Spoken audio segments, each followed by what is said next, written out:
A few weeks ago, I was in a therapy session, not because something broke, not because of a trauma. I go to therapy the same way people journal, to think out loud, to explore my thoughts. And my therapist asked me something very simple. What do you want? What do you actually want in life and in general? Uh, she wanted to start a conversation. And I opened my mouth, but nothing really came out. Not because I was sad, not because I was confused, but because for the first time the question felt unanswerable. Like she asked me what color the number seven is. That doesn't make sense, right? I had spent years building an incredibly precise definition of myself, and somewhere in the last few months, that definition had started to feel like a costume I no longer believe in. That's what this video is about, and I won't pretend it's a comfortable topic to talk about, but here we are. Growing up, we form identities for ourselves unconsciously, and it's not wrong, it's actually necessary. When I say identities, I mean everything. Who you are, what you do, what you believe in, your non-negotiables, the things you would defend in an argument, the things you would walk away from a relationship over, right? For most of our lives, we hold these identities tightly. We might adjust them slightly through experience, maturity, and growth, uh, but we rarely blow them up entirely. The only time this happens is because of a major life event, a significant trauma, something that makes the old identity stops working or forces a replacement. I was aware of this intellectually. I have read about it, I have thought about it, I've written about it, but I hadn't lived it yet until recently. Let me show what I mean. So here's my list, or what it used to be, and for some reason it still is. For most of the part, like my name is Prathamesh, I'm a Hindu, I'm an atheist, I'm a music producer, etc., etc., etc. Right? Every single item is a commitment, a flag planted, uh, saying this is what I am, this is what I stand for, right? And for a long time, being able to name all of these things felt like superpower because I'm that much aware of them as identities. Uh, Here's something I only fully understood because of therapy. A few sessions in, I noticed something strange. Every time I brought a problem to my therapist, I could explain it completely. Not just what the problem was, but why it existed, where it came from, what it is connected to. I could trace the architecture of my own dysfunction like a blueprint. She said something like, most people don't come in knowing this much about themselves. And that's when I understood what the list was for. The more precisely you can define yourself, the more you know your beliefs, your limits, your contradictions, the more articulately you can work with yourself. You can name what's broken because you built the thing in the first place, right? There's a model called spiral dynamics. It's a framework for how human consciousness develops. It's not a straight line, but in a spiral moving upwards, each turn of the spiral represents a higher level of awareness and consciousness. Uh, and that's what was happening. Like, you have to climb high enough to see yourself clearly, to understand yourself, to become more consciousness of the typical patterns that you do, right? And I had spent years unknowingly making that climb, uh, adding to it, refining it. And then the next stage began. Most people stop at what I just described. They build the list, they own it, they live by it, and that's a complete life. Nothing wrong with that. But I had a sense, and I couldn't articulate it until recently, that there was something beyond it. And that is, and it would cost me something. Uh, Here's what starts to happen: the identities begin to loosen up, right? Not all at once. At first, it starts small. You find yourself genuinely seeing both sides of an argument you used to be completely sure about, then both sides of another one. And then you start wondering if sides is even the right framing. Like, I support LGBTQ plus, that's real. That's not going anywhere. But I also find myself able to engage seriously with certain conservative arguments about gender and child development that I would have dismissed 2 years ago. Not because I have changed my position, but because I am no longer allergic to the discomfort of holding two things at once. This isn't fence sitting. This is something different. The fence implies you haven't decided. This is more like you have decided. The fence is the wrong metaphor entirely. It's funny, right? Uh, and then it gets stranger. It stops being just about politics or ideas. It bleeds into the personal. Like, do I want to get married? Yes and no. Do I want to have kids? Yes and no. Do I want to keep making music? Yes and no. And the unsettling thing is, this isn't ambivalence. It doesn't feel like confusion.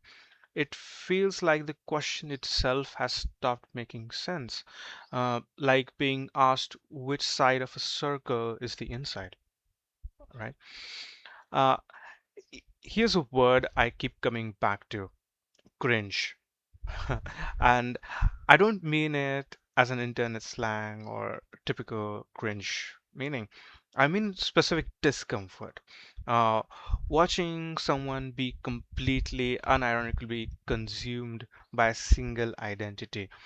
The guy who's only into music production, the person whose entire personality is around politics. Uh, and I catch myself uh, and I realize I used to be that guy in several different ways, and it makes me recoil, not from the other person, but from the rigidity of the whole thing itself, like being stuck with that one single identity. Here's where it gets genuinely difficult. Because so far, this might sound like intellectual flexibility, open mindedness, nice stuff. But it doesn't stop at opinions or preferences. It starts pulling at morality itself. Can you hold space for the idea that your moral framework is a cultural construct?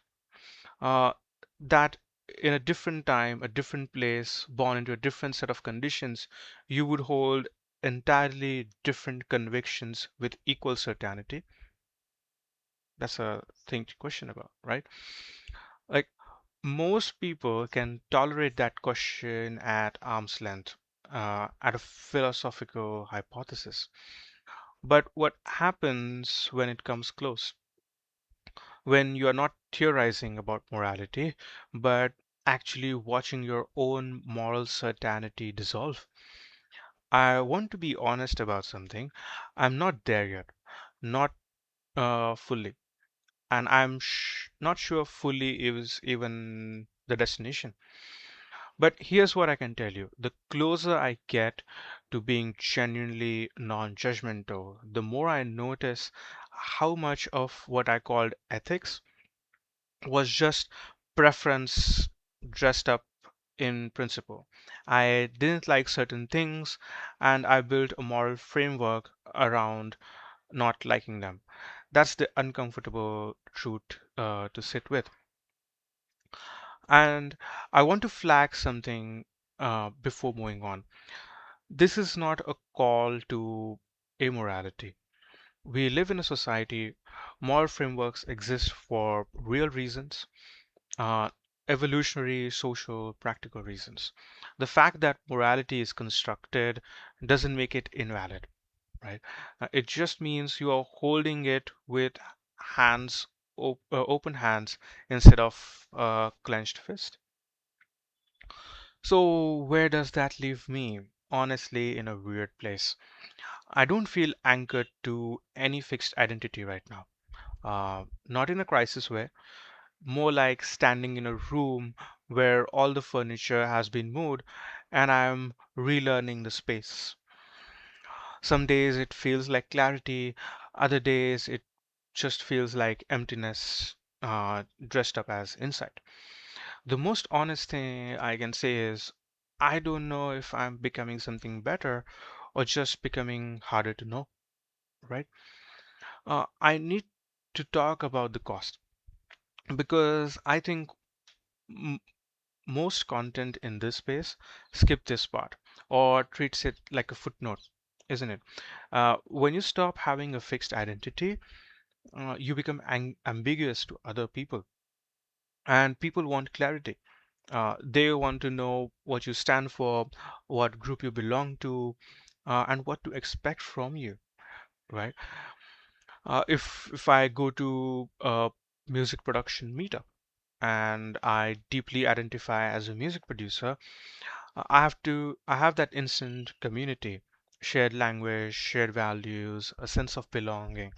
That belonging isn't trivial. Historically, belonging to a group was directly tied to survival.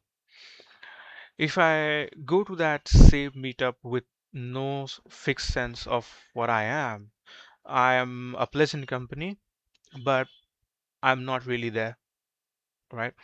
And people feel that. They don't know uh, where to put me. This affects friendships. It affects romantic possibilities. Uh, Someone building a life wants a partner who knows what they want. Ambiguity is not a selling point. Uh, I felt this directly. The conversations where I used to have a clear, confident answer about where I am going, what I'm building, what I believe in, now feel like I'm narrating inside a fog. And people who care about you find that unsettling, uh, even when they are trying not to. And this journey is a lonely one, not in a self-pitying way, just structurally. You no longer fit in neatly into any group. You don't fully belong anywhere. Is it worth it? For me, yes. Is it worth it for everyone? I genuinely don't think so.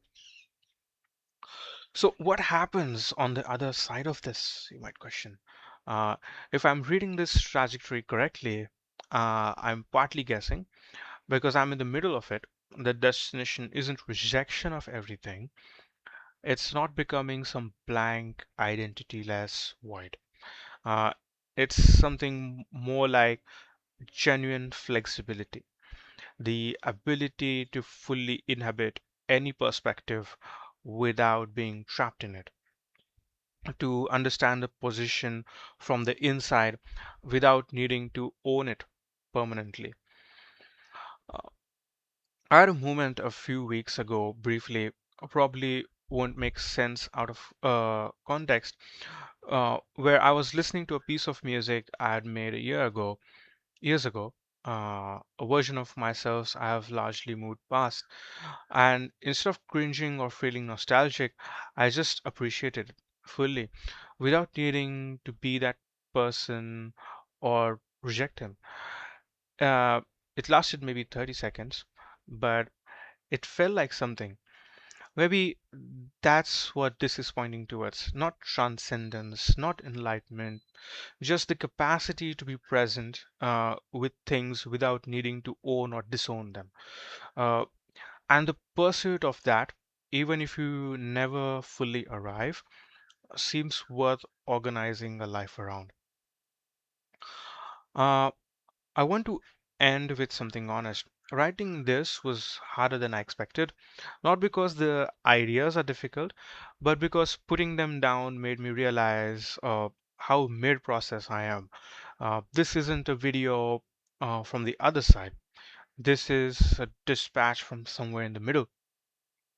If any of this resonates with you, I would really love to hear from you in the comment section. And if you are new here, this is the kind of things I explore. So subscribe if that's what you're into, and I'll see you in the next one. Thank you.